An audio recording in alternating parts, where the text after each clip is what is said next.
어젯밤에 제가 지금이 음력으로는 얼마나 됐을까 하고 보았더니 오늘이 서달 16세 날입니다. 시골에서 자란 분들은 다 기억이 있을 거예요.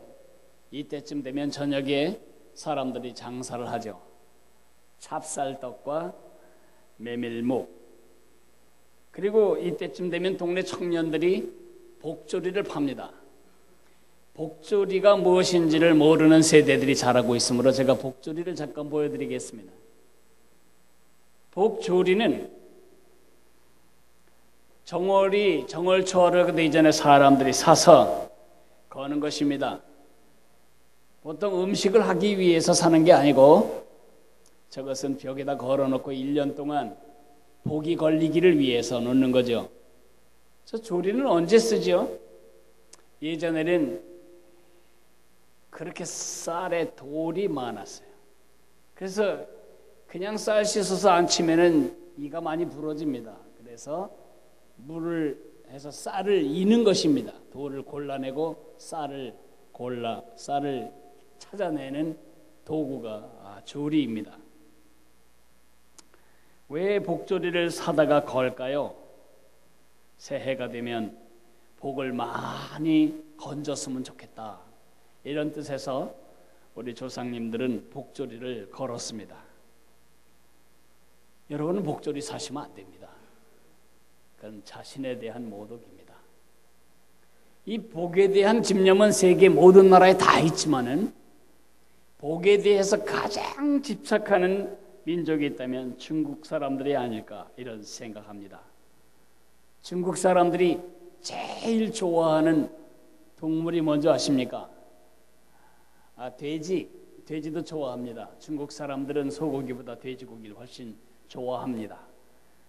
상처를 받았을 때에도, 상처가 났을 때에도 소고기 먹으면 돈 나고 돼지고기 먹으면 안 나는, 우리와는 정반대의 개념으로 돼지를 좋아하지만 돼지가 중국 사람들이 제일 좋아하는 동물은 아닙니다.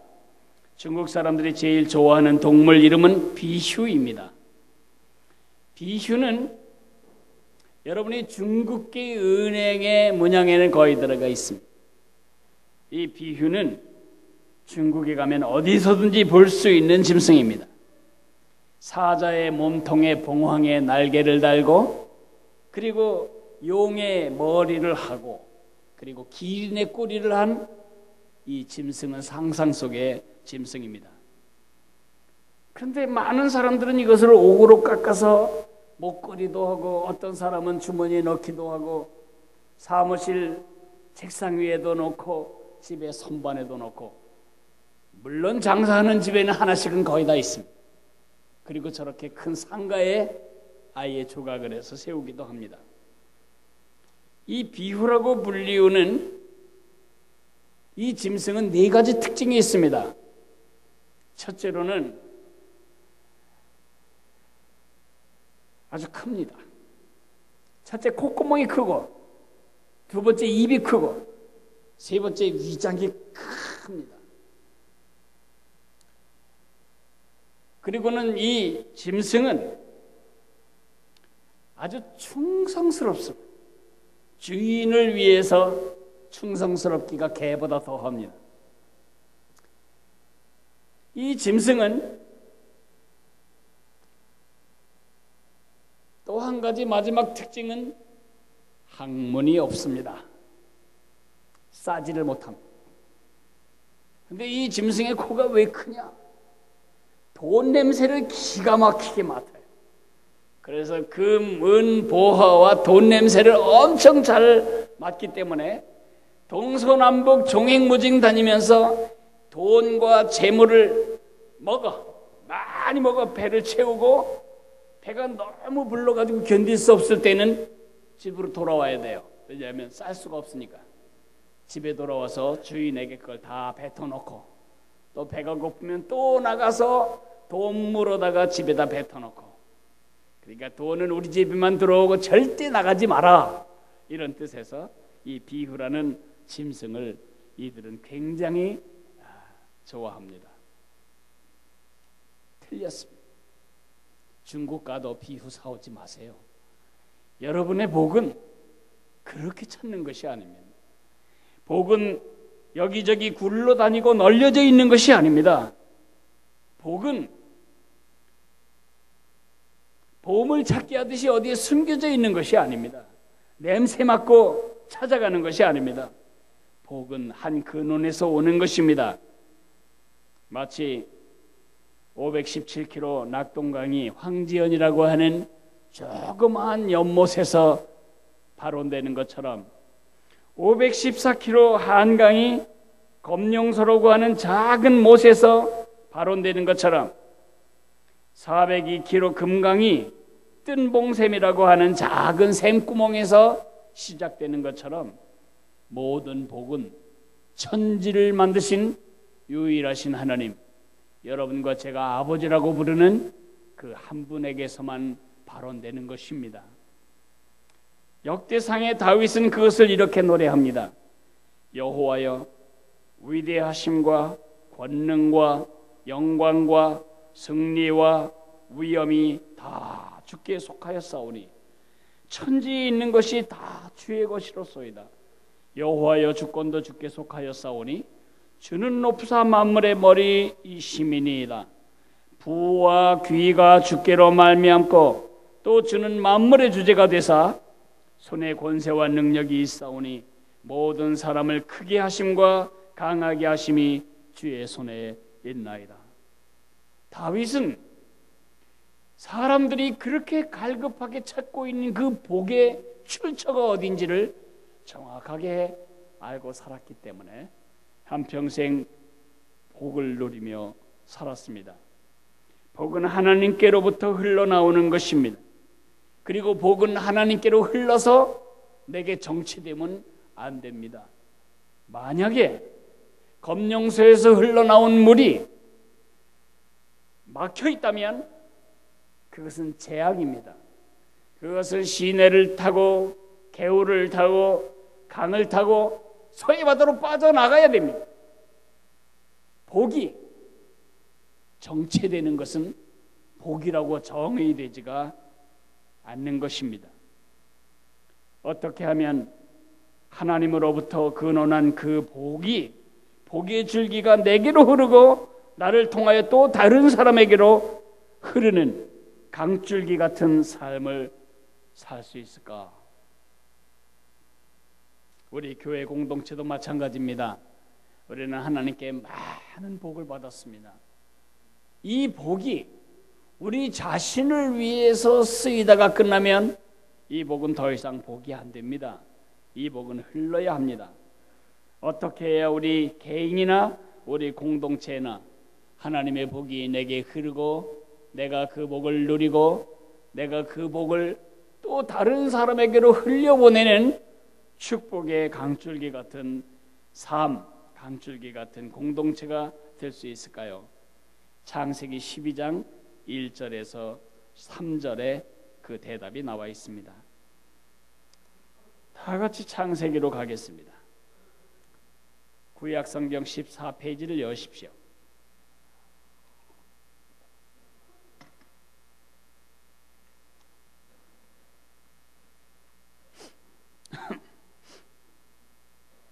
이제 찾으셨으면 저하고 1절에서 3절까지를 같이 읽도록 하겠습니다. 여호와께서 아브라함에게 이르시되 너는 너의 고향과 친척과 아버지의 집을 떠나 내가 네게 보여줄 땅으로 가라. 내가 너로 큰 민족을 이루고 네게 복을 주어 네 이름을 장대하게 하리니 너는 복이 될지라. 너를 축복하는 자에게는 내가 복을 내리고 너를 저주하는 자에게는 내가 저주하리니 땅의 모든 족속이 너로 말미암아 복을 얻을 것이라 하신지라. 우리 성경에 보면 여기 명령어가 2개 정도 보입니다. 떠나라, 가라, 떠나라, 가라, 그리고 복이 될지라. 한 3개 정도의 명령어가 나오는데 히브리의 원어에는 2개만이 명령을 하고 있습니다. 첫째는 떠나라, 떠나라. 두 번째로는 복이 되라. 아브라함이 그의 정든 고향과 친척과 아비집을 떠나는 이유는 복이 되는 새로운 삶을 열어가기 위해서였습니다. 그가 복이 되기 위해서는 떠나야 했습니다. 떠나라, 복이 되라. 떠나야 한다. 내 정든 땅과 내 고향 친척과 아버지 집에서 떠나라. 그리하면 내가 세 가지를 내게 해주겠다. 내가 큰 민족이 되게 하겠고, 내게 복을 주겠고, 내 이름을 크게 만들어 주겠다. 그 목적이 무엇입니까? 이 아브라함이 큰 민족을 이루고 하나님께 큰 복을 받고 그 이름이 크게 되어야 할 목적이 무엇입니까? 잘 먹고 잘 살고 유명한 사람이 되고 영향력 있는 가문을 이루고 그런 거 아닙니다. 목적이 뭐냐? 복이 되게 하기 위해서라는 것입니다. 내가 내게 복을 주어 내 이름을 창대하게 하리니 너는 복이 되어야 한다. 다른 말로 하면, 이 말을 뒤집으면, 내가 복이 된다면, 내가 복이 되면 그 복이 되게 하는 일을 위하여 내가 너를 큰 민족을 이루고 크게 복을 주고 내 이름을 크게 하리라고 말씀하고 계시는 것입니다. 아브라함은 복이 되기 위해서 복을 받은 사람입니다. 그의 후손 이스라엘도 마찬가지입니다. 그들이 구원받은 이유는 다른 민족들을 구원하기 위해서였습니다. 이 민족이 복을 받은 이유는 다른 민족들이 샘꾸는 이신 하나님과 연결되는 복을 받게, 누리게 하기 위해서였습니다. 그러나 불행하게도 이스라엘 민족은 자기들에게 임한 복이 다른 민족에 흘러가지 못하도록 차단을 하는 역사만 계속해 왔고 지금도 계속하고 있습니다. 우리가 어떻게 이스라엘의 시행착오와 실수와 과오를 되풀이하지 않을 수 있을까요? 우리는 복을 받아야 합니다. 우리는 복을 누려야 합니다. 정말 복을 받고 복을 누리는 가장 확실한 방법은 복이 되는 것입니다.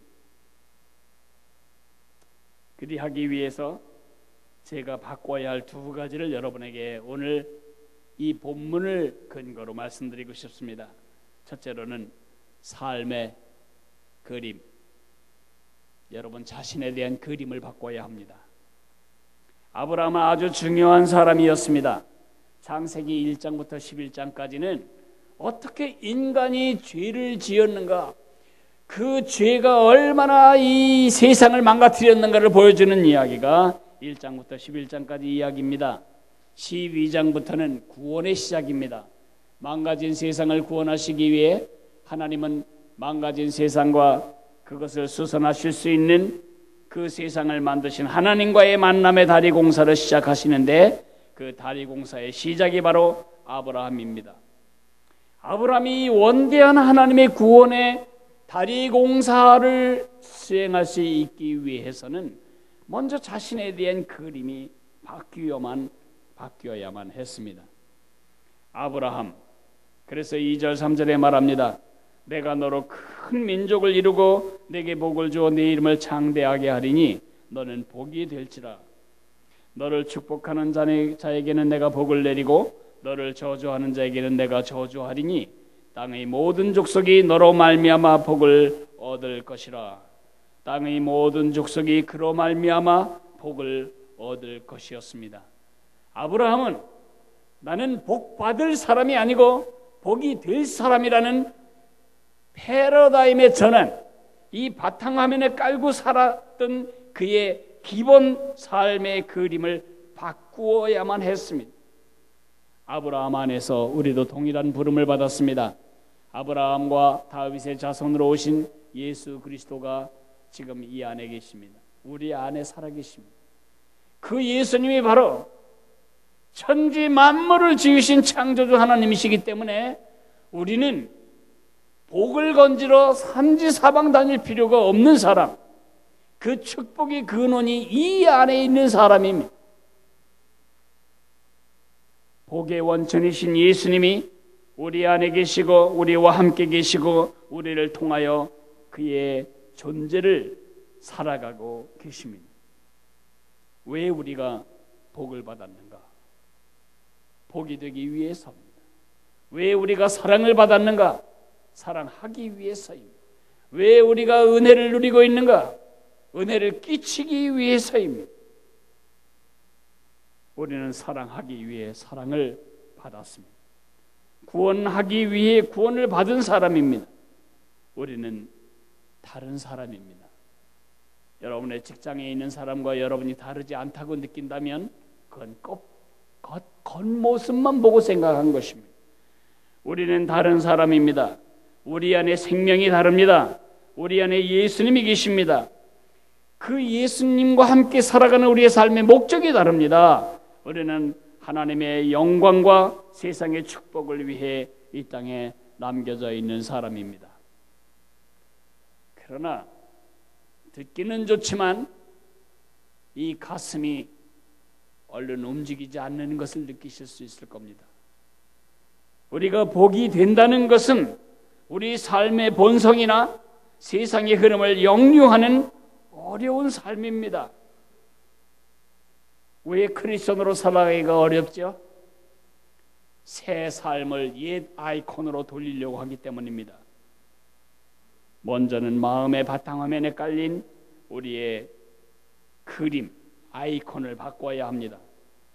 복주머니나 비유 같은 그림을 삭제해내고 복의 수도관을 깔아야 합니다. 우리는 물이 통하는 수도관처럼 복을 받아서 챙기고 누리고 내 것으로 만드는 사람이 아니고 복이 빨리 통과하게 만들어야 할 사람입니다. 복이 우리를 통과할 동안 우리는 복을 즐기게 될 것입니다. 우리는 수조가 아니고 수도로 살아야 할 사람이고 우리는 물통이 아니라 물길로 살아야 할 사람입니다. 우리가 노래를 반쪽만 배운 것 때문에 우리 삶이 많이 황폐해지고 있습니다. 당신은 사랑받기 위해 태어난 사람. 1절만 부르면 안 됩니다. 2절을 이어서 불러야 합니다. 왜 사랑받았다고요? 사랑하기 위해서. 당신은 사랑하기 위해 태어난 사람. 왜 그런 노래는 안 부르죠? 우리는 복이 되기 위해서 복을 받은 사람이고 위로하기 위해 위로받은 사람이고 구원받기 위해 구원받은 사람이고 치료하기 위해 치료받은 사람이고 격려하기 위해 격려를 받은 사람입니다. 남을 용납하기 위해 용납받은 사람입니다. 남을 용서하기 위해 용서받은 사람입니다. 그 용서가 내게서 끝날 때, 그 은혜가 내게 가두어질 때에, 그 사랑이 내게서 종지부를 찍을 때 그것은 더 이상 사랑도 은혜도 격려도 위로도 복도 아닙니다. 제가 이스라엘을 말할 때 이스라엘은 파이프의 나라다 이렇게 정의를 하고 싶을 정도로 이스라엘 온 나라는 파이프로 연결이 되어 있습니다. 공중에서 보면 누런 옷감, 거지 같은 누런 옷감에 어울리지도 않은 그린색 천으로 꿰매어 놓은 것처럼 하늘에서 보면 온 군대에 파란 옷 조각 같은 밭들이 있습니다. 어떻게 그 광야에서 그 뙤약볕 밑에서 저렇게 식물들이 자랄 수 있을까요? 전부 요단강 물을 파이프로 연결해서 큰 파이프에서 작은 파이프로 연결해서 이렇게 물을 대고 있기 때문입니다. 여러분과 나도 마찬가지입니다. 우리는 복이 될 때에만 더 신선한 복을 얻게 됩니다. 여러분, 내 복을 다 패스하면 그럼 내 뭐 먹고 사냐? 그 그림이 바로 복주머니 그림, 수조, 물통 그림입니다. 그렇지 않습니다. 여러분, 셈의 원리를 아십니까? 저희 집에 우물을 파는 일이 생겼습니다. 이 파이프를 박아서 물이 콸콸 쏟아져 나오는데 너무 좋은 거죠. 물을 길러 10분 걸어가서 물을 물지개에 치고 또 10분을 걸어오는 일을 제가 초등학교 때 했어요. 아마 물지개 쳐본 분들이 우리 중에도 계실 텐데, 그래서 물 쓰는 것이 굉장히 두렵고 아까웠죠. 그런데 우물을 봤거든요. 물이 쏟아져 나오는데요, 너무 신기합니다. 근데 그 공사한 분이 말하기를 3일을 퍼내버리라고 그랬어요. 그런데 한 몇 시간을 푸고 나니까요, 빨간 물이 아니고 맑은 물이 계속 나오는데 그거를 퍼낸다는 것이 차마 못할 짓이더라고요. 그래서 우리 어머니도 얘야 물 아끼자 그래서 안 푸고, 우리 아버지도 아유 이제 이만했으면 됐을 것 같다, 저도 안 푸고. 어떤 일이 벌어졌을까요? 우물을 뚫어 놓으면 그게 지나가는 물길에 박는 것이기 때문에 물을 계속 퍼내야 거기에 거대한 물 공간이 생기는 것입니다.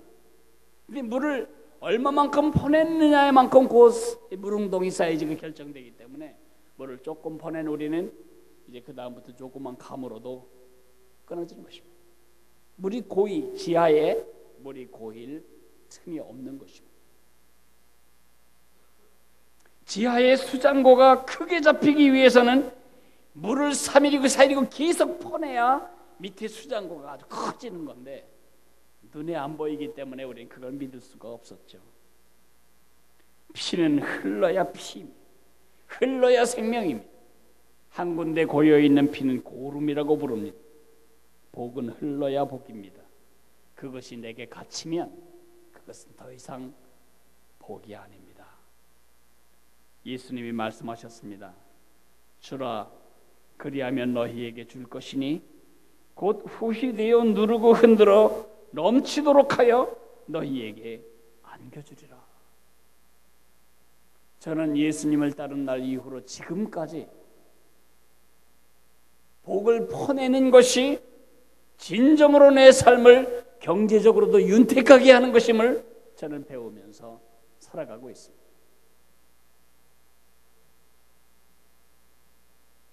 여러분의 복의 수장고가 작은 동이만큼 머물기를 원하신다면 퍼내는 일을 인색하십시오. 그러나 정말 퍼내도 끊임없이 나올 그런 복의 통로가 되기를 원한다면 무엇이든지 사다 놓고 1년째 지금 거기에 박스 안에 있는 그 물건도 다 갖다가 다 줘버리세요. 여러분 가지고 있는 은사, 여러분 가지고 있는 재능, 여러분 가지고 있는 말재주, 여러분이 가지고 있는 핸드폰 문자 메시지 퍼내세요. 퍼내는 것만큼 우리는 복을 누리며 복을 끼칠 수가 있을 것입니다. 삶의 그림, 우리는 복주머니 그림으로 살아서는 안 될 사람이고 복의 파이프 그림으로 살아야 할 사람이다. 하나님이 제일 먼저 그 그림을 바꿔주시는 것입니다. 두 번째로는 삶의 자세를 바꿔주셨습니다. 주님의 기대가 무엇입니까? 아브라함에게 너는 복이 될 사람이다. 너는 복이 될 사람이다.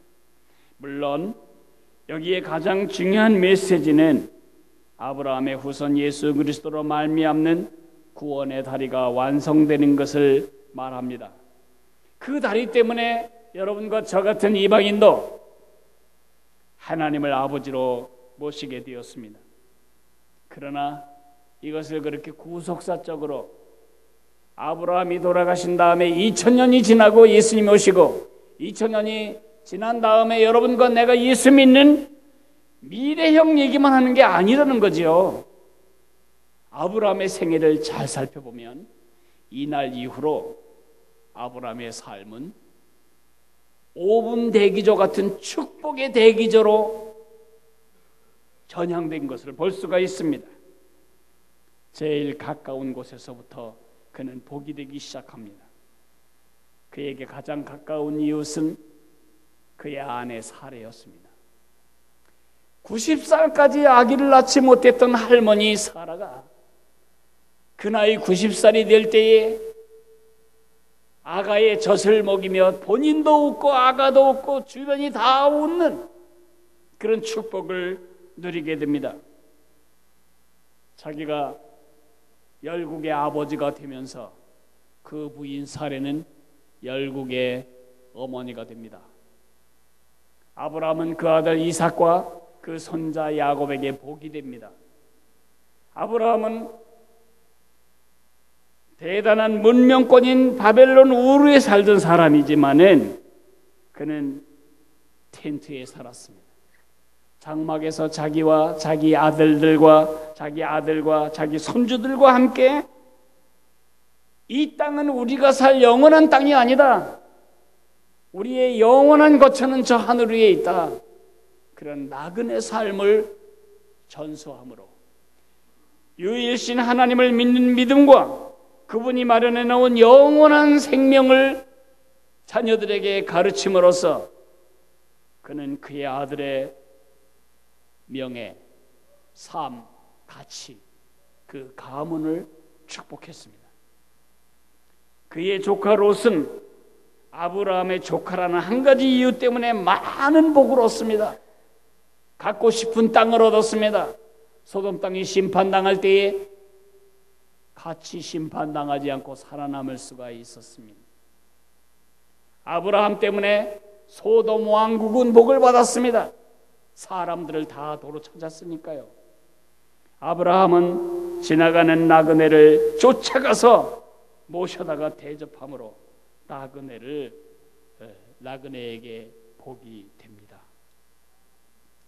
평생 넘치는 복을 받고 싶다면 이 다음에 말고, 돈 많이 번 다음에 말고, 삶이 안정된 다음에 말고, 이 다음에 조금 여유가 생기면 말고, 바로 지금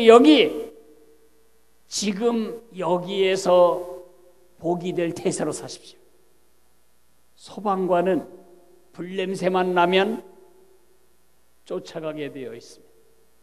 의사 선생님은 환자의 신음소리만 나면 쫓아가게 되어 있습니다.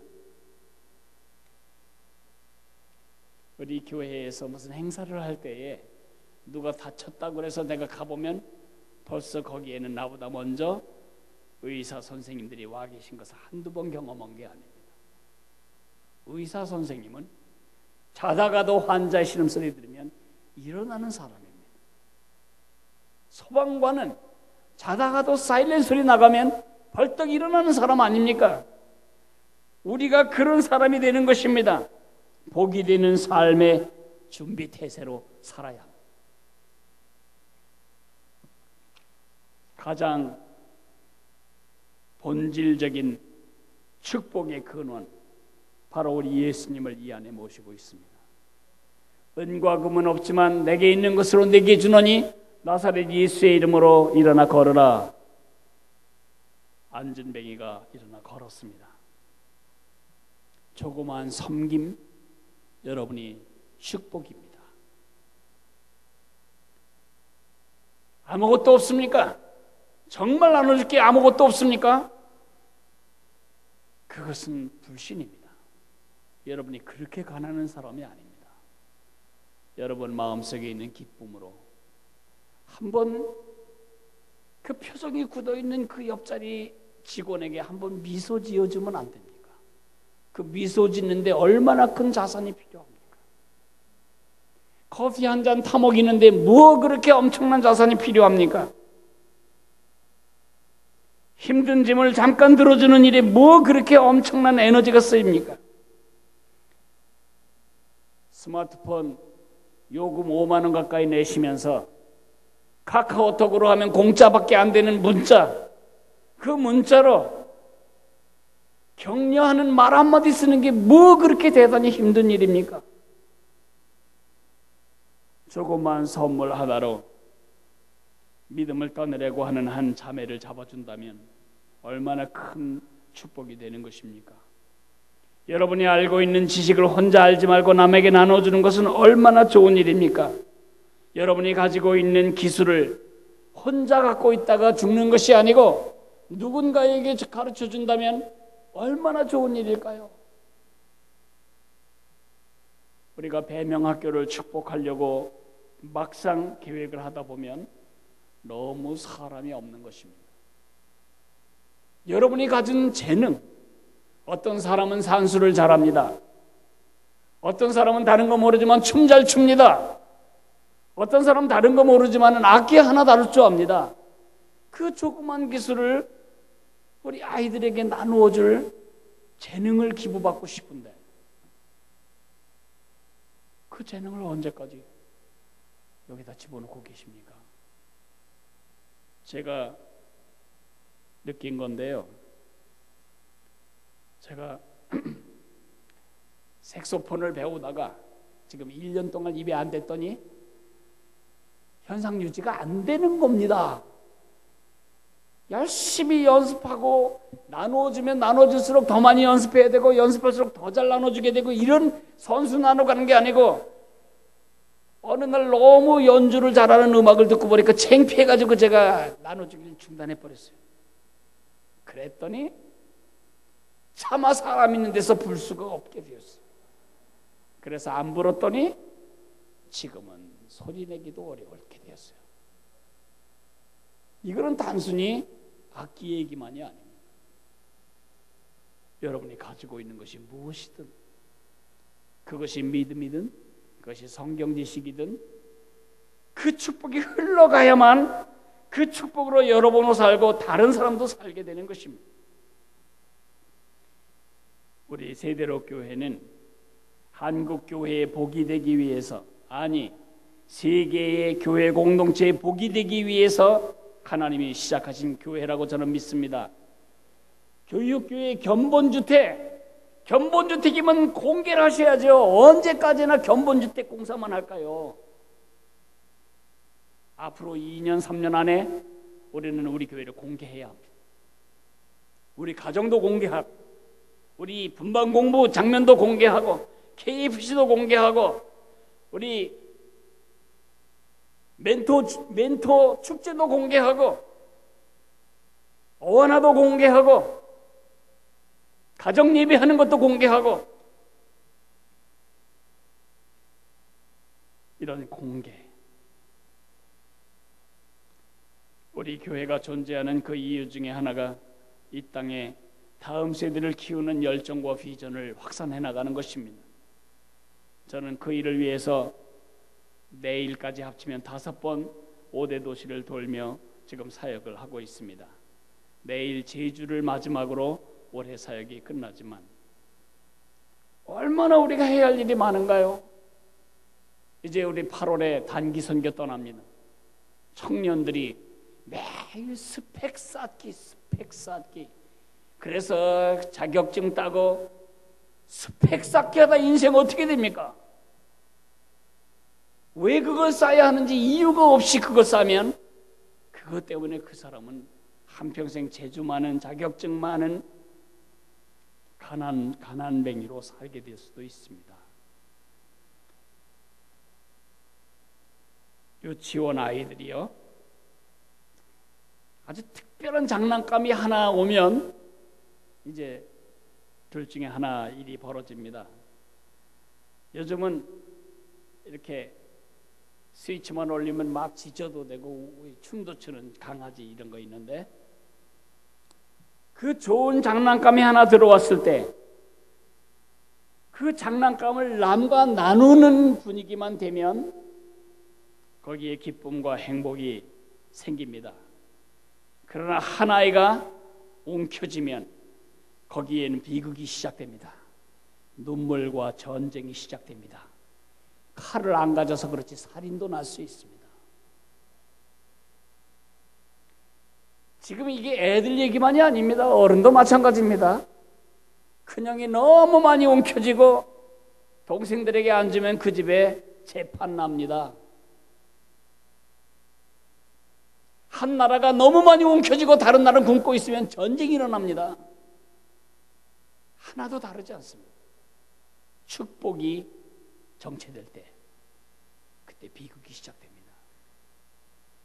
내가 언제 어디서 누구와 무슨 일을 하든지 지금 이곳에서 here and now 복이 될 준비 태세로 살아야 합니다. 우리는 지금까지 숱한 사람들에게 영역 간의 많은 복을 빚지고 살았습니다.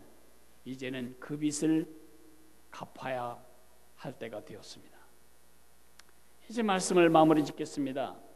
아브라함은 그의 후손들과 함께 복의 통로, 은혜의 전달자가 되었습니다. 우리도 그래야 합니다. 우리는 축복의 수혜자, 축복의 수집가, 축복의 수납자가 돼서는 안 됩니다.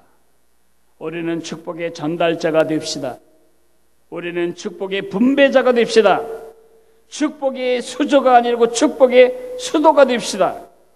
은혜의 물통이 아니라 은혜의 물길이 되는 한평생을 살아가시기를 주님의 이름으로 축복합니다. 다 같이 일어나서 주여 진실하게 하소서 찬양하며 오늘 들은 말씀을 한번 마음으로 생각해 봅시다. 그리고 우리 주님께 반응합시다.